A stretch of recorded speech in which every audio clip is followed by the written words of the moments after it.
واقعہ کربلا تاریخ کا دردناک واقعہ ہے۔ یہ اقتدار کی جنگ نہیں تھی، اقدار کی جنگ تھی۔ دو شخصیتوں کی لڑائی نہیں تھی، دو نظریات کا ٹکراؤ تھا۔ یہ حق اور باطل کا معرکہ تھا۔ یزید ظلم کا استعارہ ہے، حسین ابن علی امن کی علامت ہے۔ یزید جبر کا پتلا ہے، حسین صبر کا پیکر ہے۔ یزید اپنی بدطینت فطرت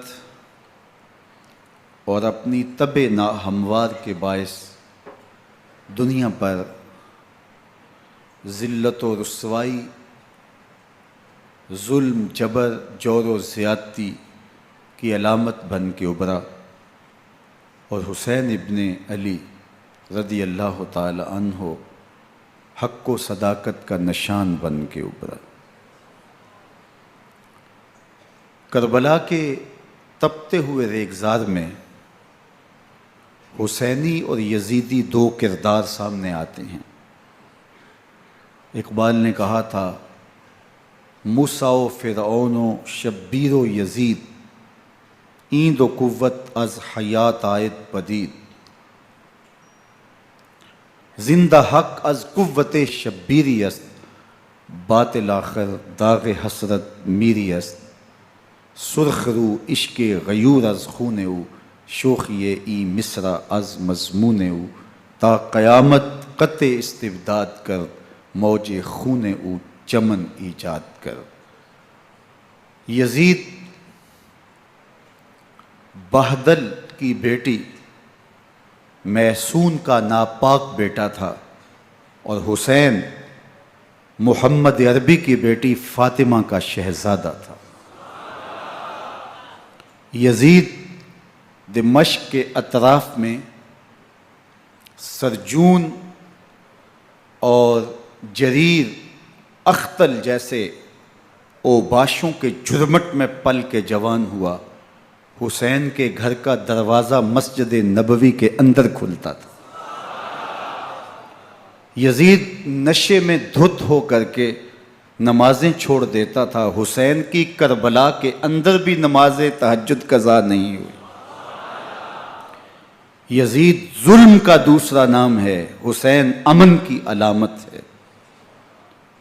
یزید نے زندگی میں ایک مرتبہ حج کیا اور شراب کے مٹکے ساتھ لے کے آیا، اور اختل اور دیگر گویوں اور مغنیوں کو اپنے ساتھ رکھا تاکہ سفر آسانی سے کٹے۔ حسین ابن علی نے 25 حج سواری ہونے کے باوجود پیدل کیے۔ یزید حج بیت اللہ کے بعد مدینہ المنورہ آیا اور شراب کی ایک مجلس بپا کی۔ حضرت امام حسین رضی اللہ تعالی عنہ جب وہاں پہنچے تو شراب کی پھیلی ہوئی بدبو کو محسوس کرتے ہوئے فرمایا، یہ بو کیسی ہے؟ تو نشے میں دھت یزید بولا، یہ شام میں بنتی ہے، اور ایک جام منگوایا اور اس کو پیتے ہوئے دوسرا جام حضرت امام حسین رضی اللہ تعالی عنہ کی طرف بڑھاتے ہوئے کہا، ابا عبداللہ لیجئے۔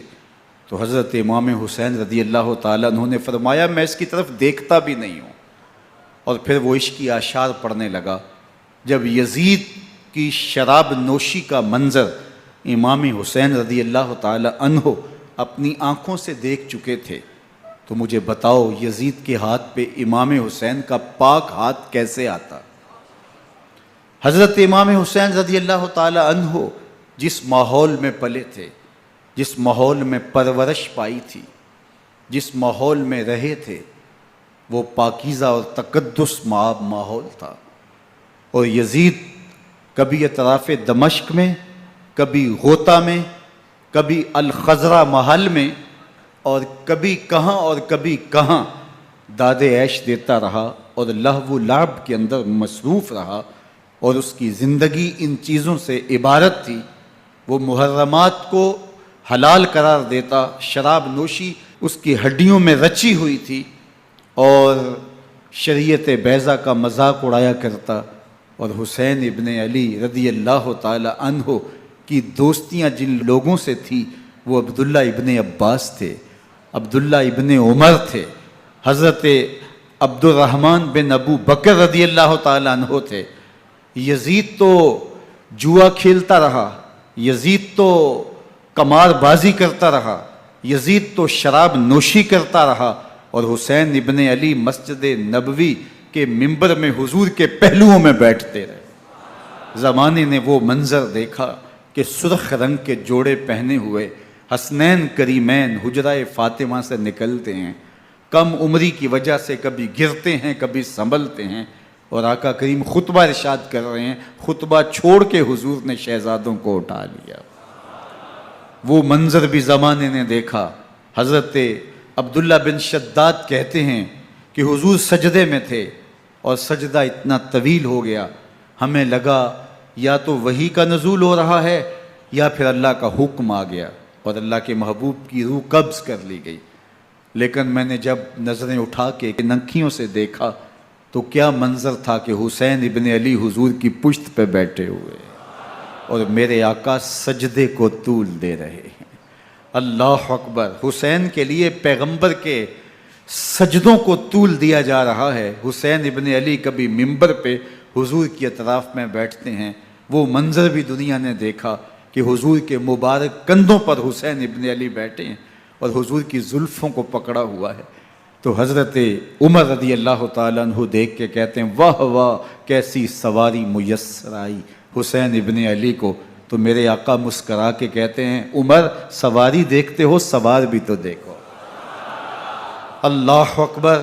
حضرت اسامہ بن زید بن حارثہ رضی اللہ تعالیٰ عنہ فرماتے ہیں رات کا ایک پہر گزر گیا اور مجھے حضور سے کوئی کام تھا، میں آقا کریم کی خدمت میں حاضر ہوا، در دولت پہ دستک دی، حضور تشریف لائے تو چادر اوڑی تھی، بکل کی ہوئی تھی میرے حضور نے، تو میں نے اپنی حاجت کہی تو حضور نے میری حاجت پوری کر دی۔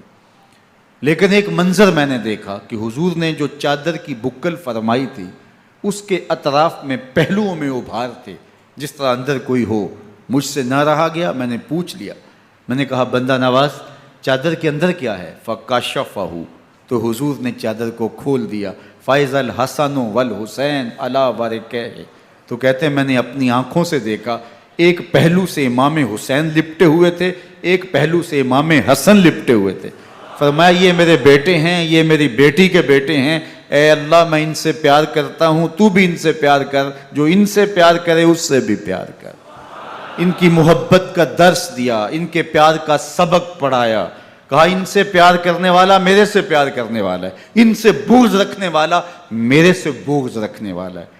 ان کی تکلیف حضور کو بے چین کر دیتی تھی۔ حضرت سیدہ فاطمہ الزہرا رضی اللہ تعالی عنہ کے گھر کے قریب سے گزرے تو حضرت امام حسین کے رونے کی آواز آ رہی تھی، تو آقا کریم علیہ السلام نے فرمایا کہ فاطمہ حسین کو چپ کرواؤ، اللہ تعالیٰ ان بقاءہ یوزینی، تو جانتی نہیں حسین کا رونا مجھے دکھ دیتا ہے۔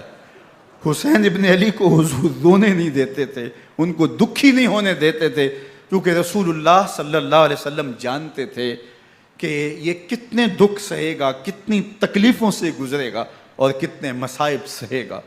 زمانے نے وہ گھڑیاں بھی دیکھیں کہ حضرت حذیفہ بن یمان رضی اللہ تعالیٰ عنہ فرماتے ہیں کہ میں حضور کی خدمت میں نماز مغرب کی ادائیگی کے لیے حاضر ہوا، اور میں نے یہ اجازت خاص طور پہ اپنی ماں سے اس شرط پہ لی تھی کہ امی آپ مجھے اجازت دیں، میں حضور کی خدمت میں حاضر ہوتا ہوں، مغرب کی نماز بھی ادا کروں گا اور پھر حضور سے عرض کروں گا حضور میرے لیے اور میری ماں کے لیے بخشش کی دعا کر دیجئے۔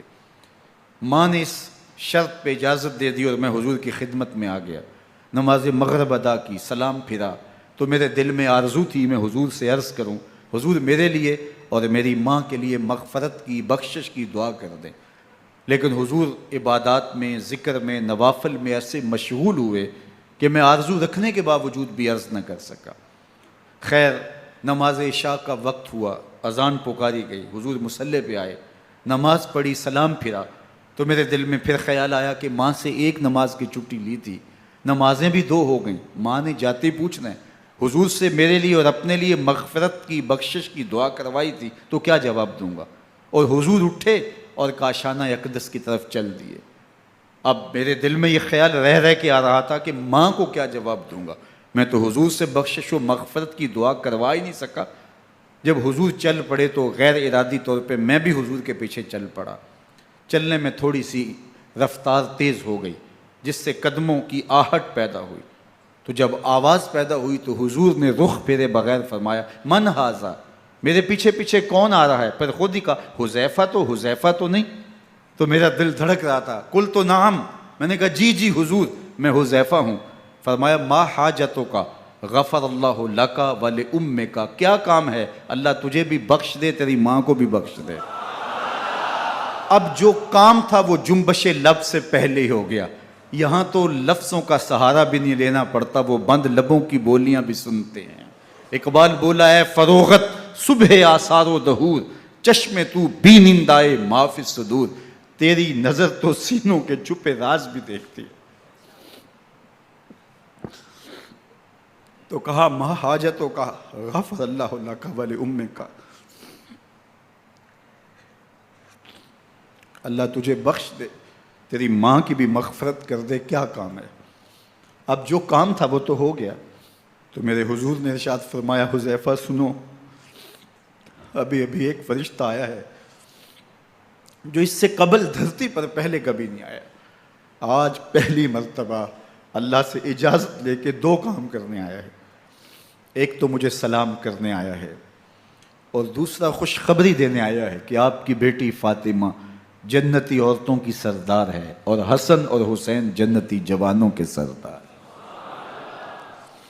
ایک طرف یزید ناپاک میسون کا پلیت بیٹا، اور ایک طرف محمد عربی کا نواسا، فاطمہ کے دودھ کا اثر، علی المرتضیٰ کے خون کی تاثیر، رسول اللہ صلی اللہ علیہ وسلم کے کندھوں پہ بیٹھنے والا۔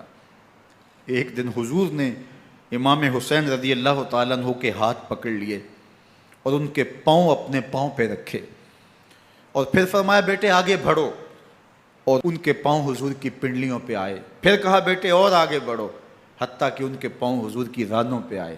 پھر فرمایا بیٹا اور آگے بڑھو، تو ان کے پاؤں حضور کے مبارک بطن اقدس پہ آئے۔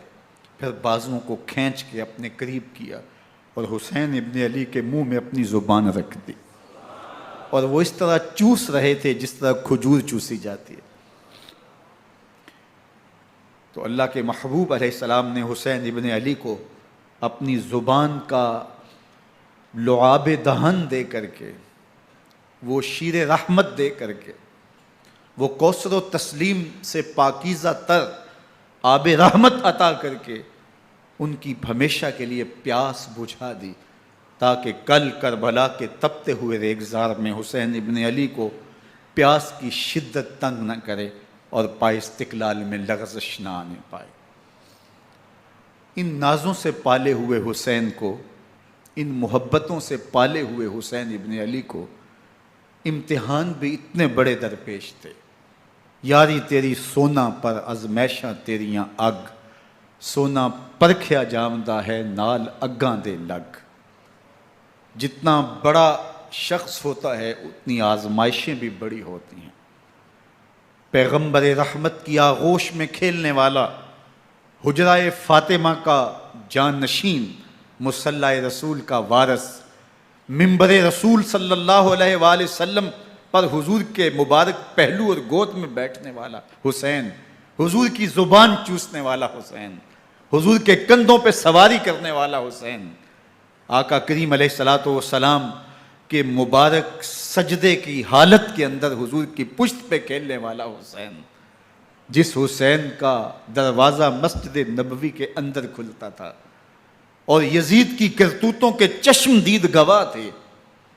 یزید جب تخت نشین ہوتا ہے تو اسے یہ فکر ہوتی ہے کہ امام حسین، عبداللہ بن زبیر، عبداللہ بن عمر، عبداللہ ابن عباس یہ میری بیعت کریں، اور وہ ولید بن عقبہ کو لکھتا ہے کہ ہر صورت میں ان کی بیعت لو، اور اگر بیعت نہ دیں تو سختی کرو۔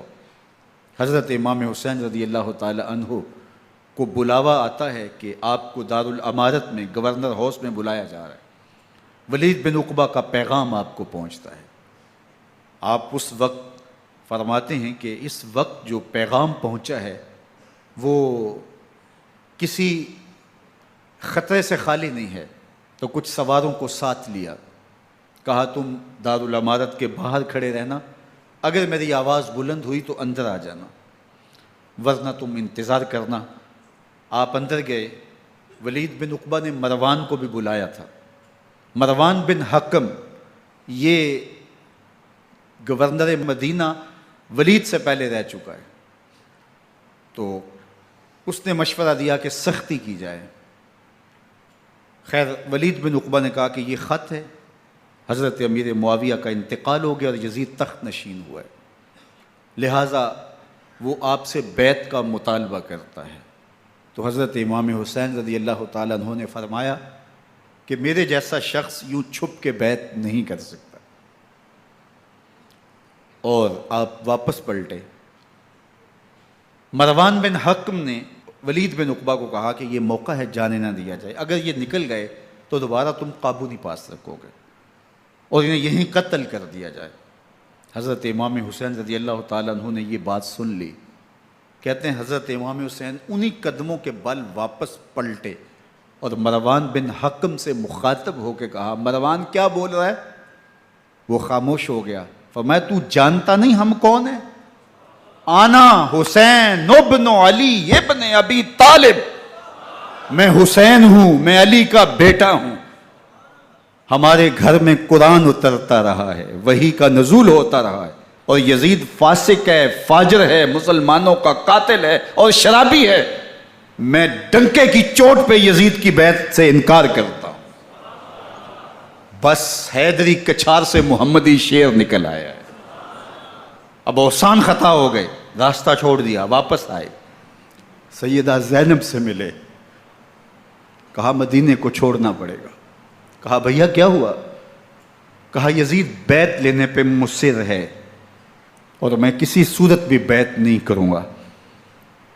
رسول اللہ کا مدینہ ہمارے خون سے لالہ زار بنے گا، میں نہیں چاہتا کہ حضور کے شہر نور کی حرمت پامال ہو۔ دوستو وہ کیسا منظر ہوگا جب حسین ابن علی نے آخری حاضری حضور کے روضے پہ دی ہوگی۔ حاجی یا معتمر 10 دن کے لیے، 8 دن کے لیے، 20 دن کے لیے مدینہ المنورہ عارضی سکونت اختیار کرتا ہے، اور حضور کے روضہ انور سے، اس شہر نور سے، ان گلیوں سے، ان بام و در سے ایسا مانوس ہو جاتا ہے کہ جب واپس پلٹ رہا ہوتا ہے ان دعاؤں کے ساتھ کہ دوبارہ آنا بھی نصیب ہو، اور اسے لگتا ہے کہ میں دوبارہ بھی بلایا جاؤں گا، لیکن اس کے باوجود شہر حبیب چھوڑنا قیامت سے کم نہیں ہوتا۔ اعظم چشتی مرحوم آخری بار جب حضور کے روضہ انور پہ گئے تو بیمار تھے، ویل چیئر پہ تھے۔ باب بقی سے باہر نکلے تو خادم سے کہا کہ میری ویل چیئر پیچھے سے کھینچو تاکہ میرا رخ روضہ انور کی طرف رہے، اور وہ پیچھے سے کھینچتا چلا جا رہا ہے، اور جب باب مکہ سے پیچھے جنت البقیع کے قریب سے گنبد خضرا نگاہوں سے اوجل ہونے لگا تو اعظم چشتی مرحوم نے کہا، جاں بدن سے نکلتی ہے اعظم، جاں بدن سے نکلتی ہے اعظم، کوئی آسان ہے مدینے سے جدا ہونا، کوئی آسان ہے مدینے سے جدا ہونا۔ یہ اس شخص کی کہانی ہے جو 10 دن، 5 دن، مہینہ، 2 ماہ وہاں رہتا ہے، اور پھر اس شہر کو چھوڑ کے آنا اس کے لیے آسان نہیں ہوتا۔ اور مجھے بتاؤ کہ حسین جو پیدا مدینے میں ہوا، جس کے گھر کا دروازہ مسجد نبوی کے اندر کھلتا تھا، جو مسجد نبوی کے اندر پرورش پا کے جوان ہوتا ہے اور مدینے کی گلیوں میں کھیلتا رہا، اس حسین ابن علی کے لیے مدینہ چھوڑنا، اور پھر وہ اس بات کا علم اور شعور رکھتے تھے کہ یہ آخری بار حضور کے در پہ حاضری ہے، دوبارہ اس شہر نور میں نہیں آ سکوں گا، تو کیا قیامت ہوگی اور کیا منظر ہوگا۔ محمد بن حنفیہ کے علاوہ خاندان نبوت کے جتنے لوگ تھے ان سب نے شہر مدینہ کو الوداع کہا، اور رات کے موقع میں مدینہ المنورہ کو، مسجد نبوی کو چھوڑ کر کے مکہ کی جانب عازم سفر ہوئے۔ 3 شعبان المعظم کو مکہ المکرمہ پہنچتے ہیں، ادھر کوفیوں کے خطوط آنے شروع ہو جاتے ہیں۔ حضرت امام حسین رضی اللہ تعالیٰ عنہ مسلم بن عقیل رضی اللہ تعالیٰ عنہ کو صورتحال معلوم کرنے کے لیے بھیج دیتے ہیں۔ 40,000 کوفی آپ کے ہاتھ پہ بیعت کر لیتے ہیں۔ ادھر 25 پیدل حج کرنے والے حضرت امام حسین 8 ذی الحج کو احرام باندھتے ہیں، لیکن آپ کو پتہ چلتا ہے کہ حاجیوں کے روپ میں قاتل چھپا دیے گئے، تو آپ اس احرام کو حج کی بجائے عمرے میں بدلتے ہیں اور کوفے کی جانب عازم سفر ہوتے ہیں۔ کائنات والو، ذرا سینے پہ ہاتھ رکھ کے دیکھو کہ یہ کتنا مشکل مرحلہ تھا۔ اس دین کی آبرو کو بچانے کے لیے حضرت امام حسین رضی اللہ تعالیٰ عنہ نے کتنا بڑا قدم اٹھایا۔ آپ کے بہی خواہ، دوست، احباب عبداللہ بن عمر یہ سارے روکتے ہیں، عبداللہ بن عباس کہتے ہیں حضرت نہ جائیے، الکوفی لا یوفی، کوفی کبھی وفا نہیں کرتے، آپ کے والد کو وہاں شہید کیا گیا، لیکن آپ ایک فرض کو نبھانے جا رہے ہیں۔ میرے غم گسارو، میرے مہربانوں، نہ روکو مجھ کو جانے دو، مجھے نانے کے دی کی ڈوبتی کشتی بچانے دو، میں جاتا ہوں کہ دنیا پر وفا کا نام رہ جائے، میں رہوں نہ رہوں پر عظمت اسلام رہ جائے۔ میں نہیں جاتا تو نبی کے گھر کی آن جاتی ہے، میں نہیں جاتا تو نبی کے گھر کی آن جاتی ہے، تمہارا دین جاتا ہے میری غیرت ایمان جاتی ہے۔ حضرت امام حسین یہاں سے چلتے ہیں، ابھی راستے میں ہی پہنچتے ہیں کہ یہ خبر آتی ہے کہ کوفے والوں نے بے وفائی کر دی، حضرت مسلم بن عقیل رضی اللہ تعالیٰ عنہ کو شہید کر دیا گیا، نعمان بن بشیر معزول کر دیے گئے، ابن مرجانہ ابن زیاد وہاں متعین کر دیا گیا جو سخت گیر شخص تھا، اور اس نے لوگوں کو ڈرایا دھمکایا اور کوفے کے لوگوں کے دل بدل گئے اور وہ بیتیں توڑنے لگے۔ وہ منظر مسجد کوفہ کا کتنا دلگداز تھا، جب امام نماز کے لیے کھڑے ہوئے تو 40,000 لوگ آپ کے پیچھے تھا، جب سلام پھیرا اور امام نے دیکھا کہ پیچھے لوگ نہیں ہیں، پھر لوگوں نے اپنے دروازے بھی بند کر لیے۔ رات کی تنہائیاں ہیں اور حضرت مسلم بن عقیل کو کوئی پناہ دینے والا نہیں ہے، لوگوں نے دروازے بند کر لیے کہ کہیں ہمارے گھر میں نہ آ جائیں اور ہم مشقت اور حکومتی تشدد کا شکار نہ ہوں۔ کتنا دردناک لمحہ ہے حضرت مسلم بن عقیل رضی اللہ تعالیٰ عنہ پہ، اور پھر حضرت مسلم بن عقیل بے دردی سے شہید کر دیے جاتے ہیں۔ آپ ابھی راستے میں ہیں، یہ ساری کہانی پہنچتی ہے کہ حضرت مسلم شہید کر دیے گئے اور بے دردی سے شہید کر دیے گئے۔ وہ جنہوں نے خط لکھے تھے کہ ہم آپ کے ساتھ ہیں اور ہم منتظر ہیں، چشم برا ہیں، آپ کے قدموں کی چاپ سننے کے لیے بےتاب ہیں، آج انہوں نے بیتیں توڑ دی، 40,000 کوفی منحرف ہو گئے۔ مسجد کوفہ کا وہ منظر کس قدر روح کو تڑپا دینے والا تھا۔ ہم پچھلے سال عصر اور مغرب کے درمیان جب کوفہ پہنچے تو سورج ڈوبنے کے قریب تھا۔ میں نے اپنی زندگی میں اتنا اداس موسم کہیں نہیں دیکھا جتنا اداس موسم کوفے میں دیکھا۔ ایسے لگتا تھا جس طرح کوفے کی آب و ہوا آج بھی شرمندہ ہے۔ جو مسلم بن عقیل اور خاندان نبوت کے ساتھ اہل کوفہ نے کیا، حضرت امام حسین رضی اللہ تعالیٰ عنہ کو ان کے بہی خواہوں نے، اعزاء نے، اقربا نے، دوستوں نے، آوان و انصار نے، ساتھیوں نے کہا کہ حضرت حالات یکسر تبدیل ہو گئے، اب ہمیں مراجعت کر جانی چاہیے، واپس پلٹ جانا چاہیے۔ تو حضرت امام حسین کافی سوچ بچار میں رہے، پھر اس کے بعد آپ نے فیصلہ کیا کہ ہم آگے بڑھیں گے۔ دوستوں نے کہا کہ حضرت اگر آپ آگے بڑھیں گے تو ہمیں لگتا ہے کہ وہ آپ کے ساتھ سلوک اچھا نہیں کریں گے اور آپ بچوں کے سامنے پیاسے شہید کر دیے جائیں گے۔ تو حضرت امام حسین رضی اللہ تعالیٰ عنہ نے وہاں ایک خطبہ ارشاد فرمایا کہ لوگو تم جو مجھے بتا رہے ہو مجھے اچھی طرح معلوم ہے، جو تم مجھے منظر پیش کر رہے ہو وہ میری نگاہوں میں ہے، اور جو کچھ ہونے والا ہے چشم تصور وہ منظر دیکھ رہی ہے۔ چونکہ حضرت امام حسین رضی اللہ تعالیٰ عنہ کی شہادت کی خبر حضرت امام حسین کے پیدا ہوتے ہی خاندان نبوت میں عام تھی۔ حضور علیہ الصلوۃ والسلام کو یہ بات جبریل امین نے آ کے بتائی تھی جب حسین ابن علی کے ساتھ حضور محبت کا اظہار کر رہے تھے، تو یہ جبریل امین نے آ کے کہا تھا حضور آپ کا یہ بیٹا ارض طف میں شہید کر دیا جائے گا، اور کربلا کی مٹی لا کے حضور کو دی اور ام سلمہ کو حضور نے عطا کر دی۔ حضرت ام سلمہ کہتی ہیں کہ ایک دن میں سوئی تو خواب دیکھا کہ حضور کے مبارک بال بکھرے ہوئے ہیں اور سخت پریشان ہیں، تو میں نے کہا کہ حضور آپ کی یہ کیا حالت ہے؟ وَبِيَدِهِ قَارُورَةٌ، اور حضور کے ہاتھ میں ایک شیشی ہے، فِيهَا دَمٌ، جس کے اندر خون ہے۔ تو میں نے کہا حضور یہ کیا؟ فرمایا میں قتل گاہ حسین سے آ رہا ہوں اور یہ حسین ابن علی کا خون ہے۔ تو کہا 10 محرم کا دن تھا، دوپہر کا یہ منظر تھا، میں کیلولہ کر کے اٹھی، جب میں نے دیکھا تو وہ شیشی جس میں کربلا کی مٹی رکھی تھی وہ خون بن چکی تھی۔ تو یہ خبر پہلے دی گئی تھی، یہ بتا دیا گیا تھا۔ فرمایا میرے دوستو جو تم مجھے بتاتے ہو میں اس سے بے خبر نہیں ہوں، یہ سب کچھ ہونے والا ہے، لیکن اس کے باوجود میں کیوں جا رہا ہوں؟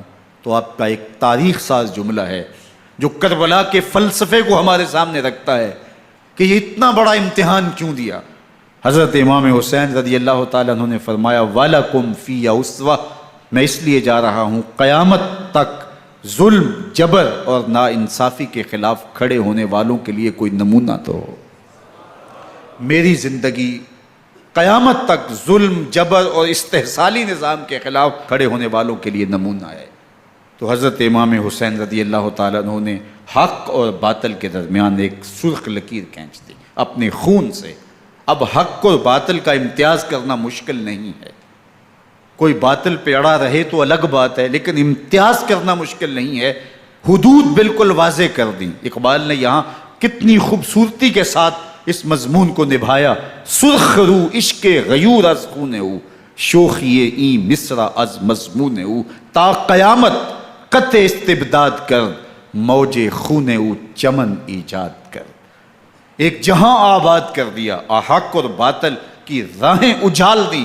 اب لوگوں کو یزید کا چہرہ پہچاننے میں دیر نہیں لگتی، وقت کے ہر یزید کا چہرہ آسانی سے پہچانا جا سکتا ہے۔ یہ معرفت زمانے کو کروائی کس نے؟ حسین ابن علی نے کروائی رضی اللہ تعالی عنہ۔ تو حضرت امام حسین نے فرمایا کہ جو میرے ساتھ ہونے والا ہے میں اچھی طرح جانتا ہوں، لیکن میں اس کے باوجود آگے بڑھوں گا۔ پھر بڑھے اور کربلا میں جا کے خیمہ زن ہو گئے۔ 7 محرم کو پانی بند کر دیا گیا۔ پانی بند ہوا تو کھانا بھی میسر نہیں تھا، لیکن ذکر پانی کا ہوتا ہے اس لیے کہ کھانے کے بغیر انسان کئی دن کاٹ لیتا ہے، لیکن پانی کے بغیر گزر نہیں ہوتی۔ تو فرات کی نہر سامنے اپنی موجوں کے ساتھ چمک رہی ہے، لیکن ایک قطرہ آب بھی آل رسول کو نہیں دیا جا رہا۔ کائنات کے اندر ایسے انوکھے امتحان بھی ہوتے ہیں۔ وارثوں ساقی کوثر کے، مالک ہوں حوض کوثر کے، اور بیٹے ہوں ساقی کوثر کے، اور آج ایک بوند پانی کی بھی میسر نہ ہو۔ صبر کا امتحان ہے، عزیمت کا امتحان ہے۔ حضرت امام حسین رضی اللہ تعالیٰ عنہ خیمہ زن ہو گئے۔ 3 دن تک پانی بند رہتا ہے۔ 9 محرم کو رات کی تنہائی میں حملہ آور ہونا چاہتے ہیں، لیکن آپ نے کہا کہ ہمیں اللہ کے حضور عبادت اور ذکر کے لیے وقت دیا جائے۔ ساری رات ذکر میں گزرتی ہے، عبادات میں گزرتی ہیں۔ رات کے اندھیرے میں آپ چراغ بجھا دیتے ہیں۔ آوان و انصار کو کہتے ہیں کہ ان کی دشمنی میرے ساتھ ہے، انہیں میرا خون چاہیے، اگر تم رات کی تاریکی میں نکل جاؤ تو میں تم سے کوئی مواخذہ نہیں کروں گا، اور یہ بھی تمہارا پیچھا نہیں کریں گے، اس لیے کہ ان کا مطلوب تم نہیں ہو، ان کا مطلوب میں ہوں۔ جب چراغ جلایا تو کوئی بھی نہیں گیا۔ مسلم بن نوسجہ کھڑے ہو کے کہتے ہیں حضرت اگر ہمارے بدن کو 70 بار کاٹا جائے اور جلایا جائے اور ہواؤں میں اڑا دیا جائے پھر بھی آپ کا ساتھ نہیں چھوڑیں گے۔ 70 سال کے بوڑھے ہیں حبیب بن مظاہر، کہتے ہیں حضرت آپ کو چھوڑ کے جائیں کہاں، آپ کو چھوڑ کے جائیں کہاں، کوئی ساتھ چھوڑنے کے لیے تیار نہیں ہے۔ پیاس ہے، سخت گرمی ہے، کربلا کا ماحول ہے، 72 افراد اور خاندان کی خواتین میدان کربلا میں خیمہ زن ہیں۔ دوسری طرف لشکر اعداء اشقیا 22,000 کی تعداد میں مقابلے میں، ایک روایت 30,000 کی ہے۔ ان صرف 72 پیاسے لوگوں کے لیے اتنے لوگوں کو جمع کرنے کا مقصد خوف زدہ کرنا تھا۔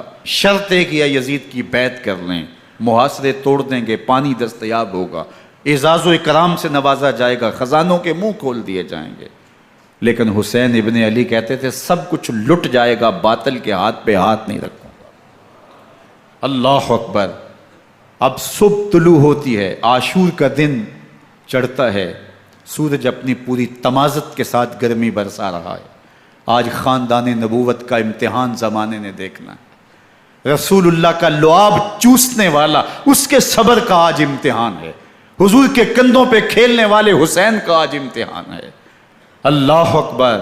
حسین ابن علی تمام حجت کرتے ہیں میں نے تمہارا کچھ نہیں بگاڑا، میں نے کسی کا خون نہیں کیا، میں نے کوئی زیادتی نہیں کی، تم کیوں میرے قتل کے در پہ ہو؟ تم جانتے نہیں میں کون ہوں؟ میں تمہارے نبی کا نواسا ہوں، رسول اللہ صلی اللہ علیہ وآلہ وسلم کے کندھوں پہ کھیلتا رہا ہوں، حضور کا لعاب چوستا رہا ہوں، اور میں بوسہ گاہ رسول صلی اللہ علیہ وآلہ وسلم ہوں۔ لیکن ان اشقیاء کے دل پر کوئی چیز اثر انداز نہیں ہوتی۔ ایک ہور ہے، اللہ اس کے دل میں نرمی ڈالتا ہے۔ پہلے تو امام حسین کو گھیر کے لے کر کے آتا ہے، لیکن بعد میں وہ قافلہ یزید سے قافلہ حسین کی طرف آ جاتا ہے۔ امام حسین فرماتے تو دنیا میں بھی ہور ہے، آخرت میں بھی ہور ہے، آزادی مل جاتی ہے۔ باقی 22,000 کا لشکر جرار امام حسین کے قتل کے در پہ ہے۔ پھر تاریخ نے خاندان نبوت کا وہ انوکھا امتحان دیکھا۔ حضرت امام حسین کے بچے بالخصوص خواتین پیاس کی شدت میں حلق خشک ہیں۔ حضرت سکینہ تڑپ کے اپنے باپ سے کہتی ہیں کہ مجھے 6 ماہ کے لیے اصغر کی پیاس نہیں دیکھی جا رہی۔ بچے کو ہاتھوں پہ اٹھاتے ہیں اور نہر فرات کے کنارے پہنچ کے فرماتے ہیں اشقیاء سے مخاطب ہو کے تمہارا معاملہ میرے ساتھ ہے، اس 6 ماہ کے بچے نے تمہارا کچھ نہیں بگاڑا، اور چلو بھر کے اس کا حلق سیراب کرنا چاہتے ہیں۔ ایک 2 شاخہ تیر آتا ہے جو حضرت علی اصغر کے گلے کو چیر دیتا ہے۔ راوی لکھتے ہیں کہ وہ عام تیر نہیں تھا، جانوروں کو شکار کرنے کے لیے جو بڑے تیر ہوتے ہیں وہ 2 شاخہ تیر تھا۔ وہ گردن کو کاٹ دیتا ہے، خون بہنے لگتا ہے، گردن لٹک جاتی ہے۔ حضرت امام حسین وہ بہتا ہوا خون اپنے چلو میں لیتے ہیں اور آسمان کی طرف اچھال کے کہتے ہیں مالک حسین کی یہ قربانی بھی قبول فرما۔ یہ تماشا لبے بام نہیں ہے، بچہ بیمار ہو ڈاکٹر جواب دے دیں، ماں باپ کے ہاتھ پھول جاتے ہیں، زندگی کی سانسیں ابھی چل رہی ہوتی ہیں، لیکن ڈاکٹر کہے کہ یہ میرے بس کا روگ نہیں ہے، کہیں اور لے جاؤ، تو زندگی کا لف و نشر غیر مرتب ہو جاتا ہے۔ میں سلام پیش نہ کروں حسین ابن علی کو، 6 ماہ کا علی اصغر ہاتھوں میں دم توڑتا ہے، گردن لٹک جاتی ہے، خون بہہ رہا ہے، اب خیموں کی طرف بڑھ رہے ہیں، لیکن زبان پہ شکایت نہیں ہے، کہتے ہیں مالک حسین کی یہ قربانی قبول کر لے۔ اب خیموں کی طرف آنا، شہر بانوں ام رباب سیدہ زینب حضرت سکینہ سلام اللہ علیہا کا سامنا کوئی آسان کام نہیں تھا، لیکن حسین ابن علی آتے ہیں، شہزادے کو یہاں خیموں کے قریب رکھ کے کہتے ہیں کہ یہ حوض کوثر سے سیراب ہو گیا ہے۔ اللہ اکبر، کوہرام مچ جاتا ہے خیموں کے اندر، کیا منظر ہوگا، اور ان کو کن الفاظ کے پیرائے میں ڈھال کر کے ان کیفیات کو بیان کیا جا سکتا ہے جو اہل بیت کے خیموں کے اندر علی اصغر کی شہادت کے بعد کا منظر رقم ہو رہا ہوگا۔ اللہ اکبر، ادھر اشکیا آوازیں دے رہے ہیں، مبارزت کے لیے پکار رہے ہیں۔ زمانے نے پھر وہ منظر بھی دیکھا کہ جوان بیٹے کو 18 سال کی کمائی حضرت امام حسین میدان عمل میں بھیج رہے ہیں۔ وہ علی اکبر جو حسین کا نور نظر ہے، آنکھوں کا قرار ہے، دل کی تسکین ہے۔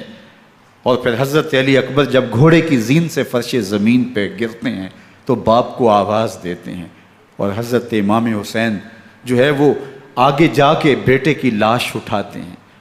اللہ اکبر، 18 سال کے بیٹے کی لاش کو کندھوں پہ اٹھا کے خیموں تک لاتے ہیں اور ہاتھ پھیلا کے کہتے ہیں مالک حسین کی یہ قربانی بھی قبول فرما۔ کبھی قاسم بن حسن کی لاش اٹھا کے لاتے ہیں، کبھی اون و محمد کی لاشیں اٹھا کے لاتے ہیں، بتیجوں کی، بھانجوں کی، بھائی عباس کے کٹے ہوئے بازو اور زخموں سے چھدا ہوا لاشا۔ کیا کیا قیامتیں تھیں جو اس کربلا کے ایک میدان کے اندر نہیں توڑی گئیں۔ حضرت امام حسین پر دکھ پہ دکھ، تکلیفوں پہ تکلیفیں، اب 71 لاشیں اٹھا کے خیموں تک پہنچا چکے، اور ادھر مبارزت کی دعوت دی جا رہی، آؤ میدان عمل میں آؤ، اب دیر کیوں کر رہے ہو۔ رسول اللہ کا حرم، رسول اللہ کی شہزادیاں جو نازوں میں پلی تھیں، وہ کلیاں جو شبنم کا بوجھ بھی گوارا نہیں کر سکتی تھی، آج مصیبتوں کے پہاڑ ٹوٹ گئے۔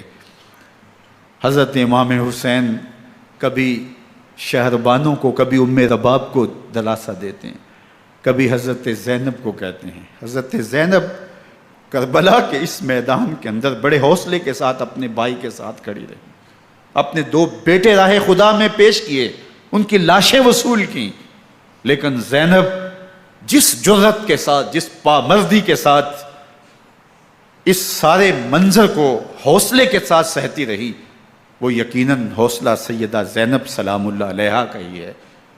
لیکن یہ وہ منظر تھا کہ زینب کا دل بھی ڈول گیا جب حسین ابن علی گھوڑے پہ بیٹھنے لگے، اور ان کو گھوڑے میں بٹھانے والا کوئی نہیں تھا، اور جو بھی سوار جاتا پھر واپس اس کی لاش ہی آتی اور حسین ابن علی لے کے آتے۔ آج حسین ابن علی جا رہے ہیں، زندگی کا سارا سرمایہ لٹ رہا ہے، حضرت زینب سلام اللہ علیہا سنبھل نہیں رہی۔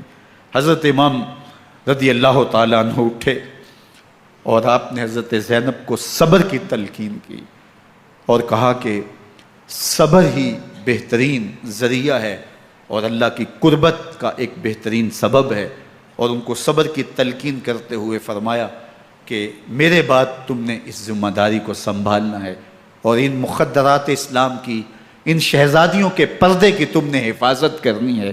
اور پھر گھوڑے کی زین کس کے امام حسین لشکر اشکیا کی طرف بڑھتے ہیں۔ اب خیموں سے سسکیوں کی آواز آ رہی ہے، ان کا سردار، ان کا تاجدار آج سب کو چھوڑ کے کربلا کے میدان کی طرف بڑھ رہا ہے۔ جرم کیا کیا، قصور کیا کیا، اس نے کیا زیادتی کی کہ آج نیزوں اور انیوں کے مقابلے میں 22,000 کا لشکر حضرت امام حسین پہ ٹوٹ پڑتا ہے۔ آپ پھر اتمام حجت کرتے ہیں، میں نے کسی کو قتل نہیں کیا، خون ناحق نہیں بہایا، میرے خون کے درپے کیوں ہو، اپنی آخرت کیوں برباد کرتے ہو، تم جانتے نہیں میں کون ہوں، میں تمہارے نبی کا نواسا ہوں۔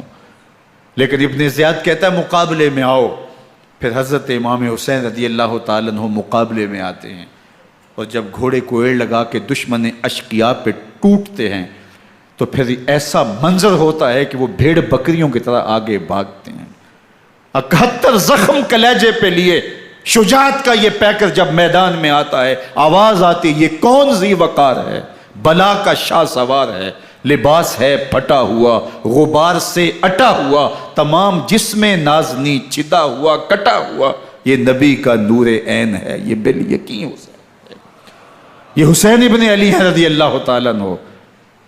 پھر چاند بادلوں میں گھر جاتا ہے، شامی غنڈے تیر برساتے ہیں، تلواروں سے آپ کے بدن پر ضربیں لگاتے ہیں اور نیزوں سے آپ کے بدن کو پرو دیتے ہیں۔ جب آپ کا پیراہن بعد میں اتارا گیا تو آپ کے پیراہن میں 122 سوراخ تیروں کے تھے، 33 زخم تلواروں کے اور 34 گھاؤ نیزوں کے تھے۔ جب گھوڑے کی زین سے فرش زمین پر آئے، بدن چھلنی تھا، زخم زخم سے خون بہہ رہا تھا، 3 دن کا پیاسا حسین، اللہ اکبر، بدن زخموں سے چور، 71 لاشیں کلیجے پہ لیے، مخدرات اسلام کے پردے کا خیال دل میں الگ ہے، لیکن گھوڑے کی زین سے جب فرش زمین پہ امام حسین آتے ہیں، زبان پہ ہائے نہیں، نالا و شیون نہیں، چیخ و پکار نہیں، آتے ہی پیشانی سجدے میں رکھتے ہیں اور پکارتے ہیں اللہم ردن بقضائک و صبرن علی بلائک تسلیما لامرک سبحان ربی العالی۔ مالک گھر لٹا کے، بچے لٹا کے، خاندان سب کچھ قربان کر کے، اپنے بدن کو زخموں سے چھلنی کروا کے، تیروں اور نیزوں کی انیوں سے اپنے آپ کو زخمی کروا کے، تیرے حضور سر جھکا کے یہ اقرار کرتا ہوں کہ حسین تیری تقدیر پہ راضی ہے، مالک تو بھی بتا، تو بھی حسین پہ راضی ہوا ہے کہ نہیں ہوا۔ آواز آ رہی ہے، اس پیاسے پر علی شیر خدا کو ناز ہے، اس نواسے پر محمد مصطفیٰ کو ناز ہے۔ اوروں نے بھی سجدے کیے پر اس کا عجب انداز ہے، اس نے وہ سجدہ کیا جس پر خدا کو ناز۔ حسین ابن علی رضی اللہ تعالیٰ عنہ کا سر انور دستے قاتل نے تب کاٹا جب وہ سجدے میں جھکا ہوا تھا۔ یزید نے کہا میں بیعت لوں گا، امام حسین نے کہا کبھی بھی نہیں دوں گا، یہ سر کٹ سکتا ہے جھک نہیں سکتا۔ سر کاٹ کے نیزے کی نوک پہ چڑھا دیا گیا اور یہ اس بات کا اعلان تھا کہ ہم جیت گئے اور حسینی ہار گئے، اور لشکر یزید میں غوغا مچ گیا، نقارے بجنے لگے کہ ہم جیت گئے، دیکھو امام حسین شہید کر دیے گئے، اور سر کاٹ کے نیزے کی نوک پہ چڑھایا گیا۔ لیکن لشکر یزید سے ہی آواز آئی یہ کیسا سر ہے جو کٹ کے بھی سر بلندی ہے، کٹ گیا ہے پھر بھی اونچا ہے، اللہ اکبر، یہ سر سجدے میں کٹا ہے، رب کے حضور عبادت کی حالت میں کٹا ہے۔ حسین آج بھی سجدے میں ہے، اللہ اکبر، حسین آج بھی سجدے میں ہے، بلکہ کٹے ہوئے سر کا رخ زمین کی جانب تھا اور کٹی گردن آسمان کی طرف، یوں نیزے پہ پرویا گیا۔ اللہ اکبر، ایک شاعر نے نقشہ کھینچا، بآنکھ سر نیزے پہ اور سوئے زمیں ہے روح، یعنی سجدہ ثانی کی ہے آرزو۔ رکعت کے 2 سجدے ہوتے ہیں، ابھی ایک سجدہ ہوا تھا کہ دست قاتل نے سر کاٹ دیا، کہا حسین کی پیشانی میں دوسرے سجدے کی تمنا مچل رہی ہے۔ یہ تھا حسین ابن علی کا سجدہ، ساری زندگی رب کے حضور سجدہ قضا نہیں ہونے دیا۔ آج پانی نہیں ہے، اللہ اکبر، آج تیمم کر لیتے ہیں، آج اپنے خون کو اوڑ کر کے حسین نے اپنی پیشانی اپنے مالک کے حضور جھکا کر کے عظیمت کی وہ انوکھی داستان رقم کر دی کہ صدیاں گزرنے کے باوجود بھی ان کی یادوں کے چراغ روشن ہیں۔ جب حضرت امام حسین اور دوسرے آیان و انصار کو شہید کر دیا گیا تو ان کے سر نیزوں کی نوک پہ چڑھا دیے گئے۔ حضرت امام حسین کا کٹا ہوا سر اور باقی 71 افراد کے کٹے ہوئے سر نیزوں کی نوک پہ، اور 10 سواروں کو ابن سعد نے کہا کہ ان کو رون دو، اور گھوڑوں کی ٹاپوں تلے حضرت امام حسین رضی اللہ تعالیٰ عنہ اور ان کے آوان و انصار کو جو ہے وہ روندا گیا، حتیٰ کہ ان کی استخوان مبارک، ان کی ہڈیاں بھی چور چور ہو گئیں۔ روننے سے قبل ان کا لباس اتار لیا، ان کے کپڑے اتار لیے گئے۔ اللہ اکبر، کیسی دردناک گھڑیاں تھیں۔ یزید کا صرف یہی بد کرداری کا مرحلہ نہیں تھا، اس کربلا کے صحرا کے اندر یزید نے جس طرح امام حسین رضی اللہ تعالیٰ عنہ کو شہید کیا اور حضرت امام حسین کے خاندان کو شہید کیا، جب مدینہ المنورہ پر یزید نے مسلم بن عقبہ کو مقرر کیا، جس کو بزرگوں نے مصرب بن عقبہ کہا ہے، تو اس کو کہا 3 دن تک مدینے کا حرم تمہارے لیے حلال ہوگا، جو چاہو تم کرنا، اور شامی فوجوں کو اجازت ہوگی۔ تو وہاں بھی انہوں نے 10,000 تابعین اور 700 صحابہ کو شہید کیا۔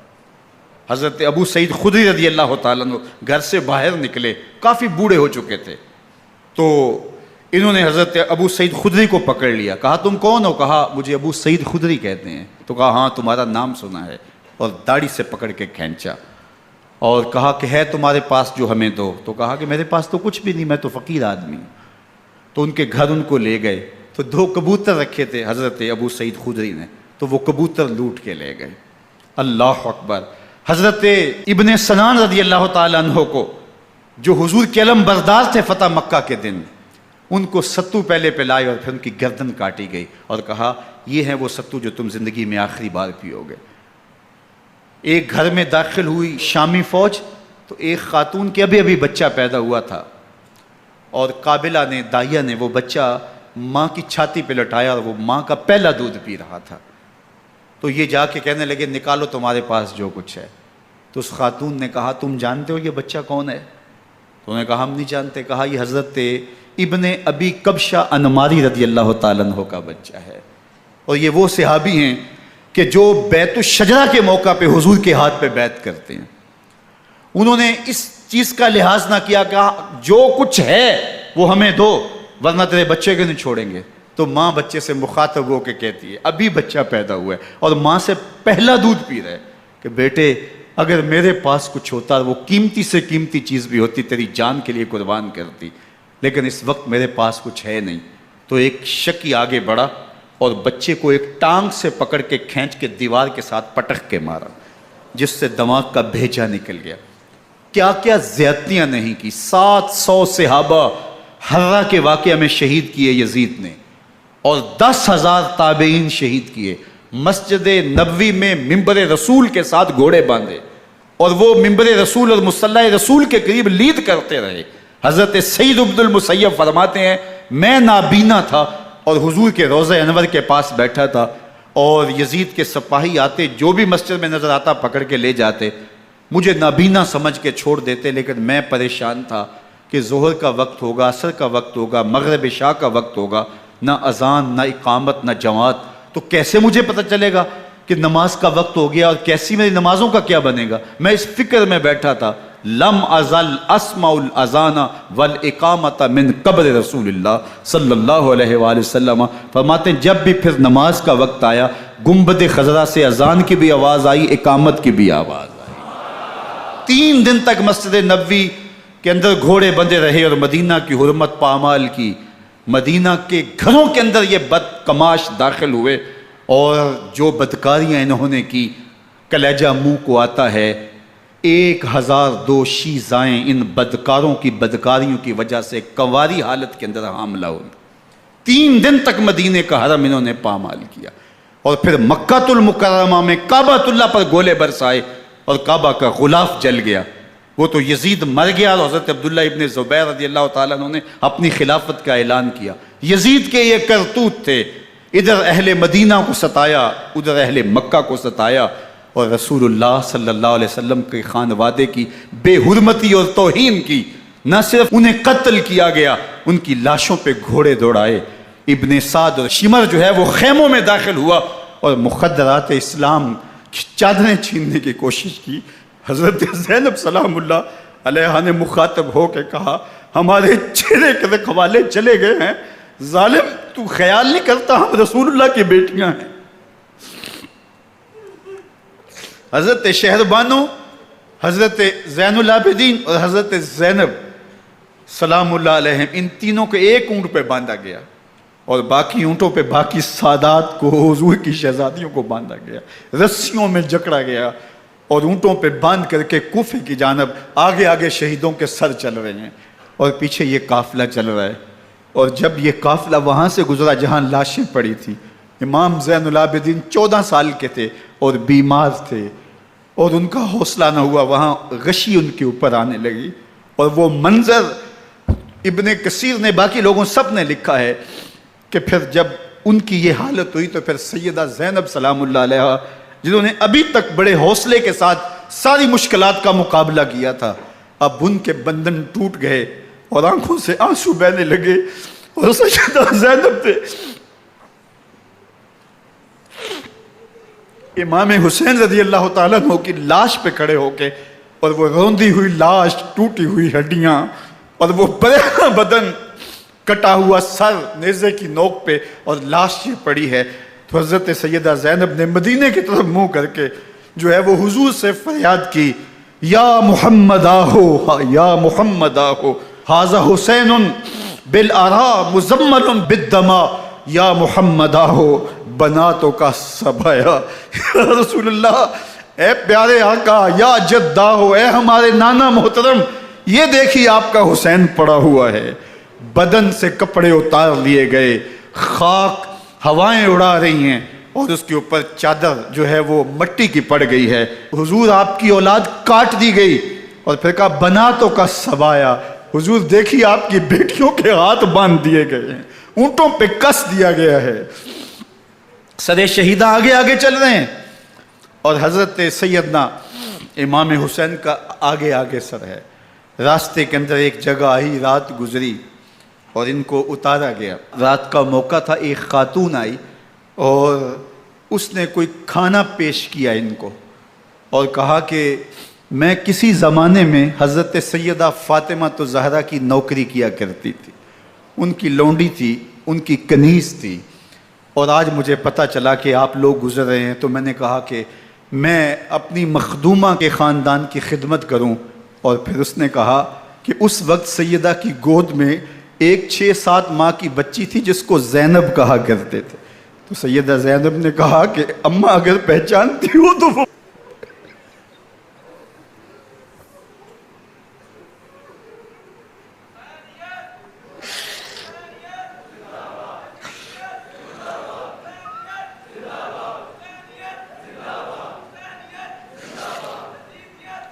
یہ تاراج اور لٹا ہوا کارواں پھر وہاں سے کوفے میں کیسے پہنچا، اور کوفے کے اندر سیدہ زینب سلام اللہ علیہا نے وہ یزید کے دربار میں، ابن زیاد کے دربار میں وہ جرأت آمیز جو باتیں کہیں، اللہ اکبر، زینب کی زبان میں علی کی خطابت بول رہی تھی، اور پھر دشمن اور دوست سارے رونے لگے، اور وہ کیا دل گداز منظر تھے۔ اور پھر یہ سروں کا قافلہ اور سادات کرام کا مشکیں کسی ہوئی ہیں اور اونٹوں پہ باندھے ہوئے، ان کو وہاں سے پھر قادسیہ، اور قادسیہ سے پھر دمشق یزید کے دربار میں پہنچایا گیا، اور وہاں سے یہ لٹے ہوئے خانمہ برباد تاراج لوگ مدینہ المنورہ میں کیسے پہنچے، اور اہل مدینہ نے کیسے استقبال کیا، اور وہ منظر کتنا دلگداز تھا جب اہل مدینہ زینب سے پوچھتے تھے زینب حسین کہاں ہے؟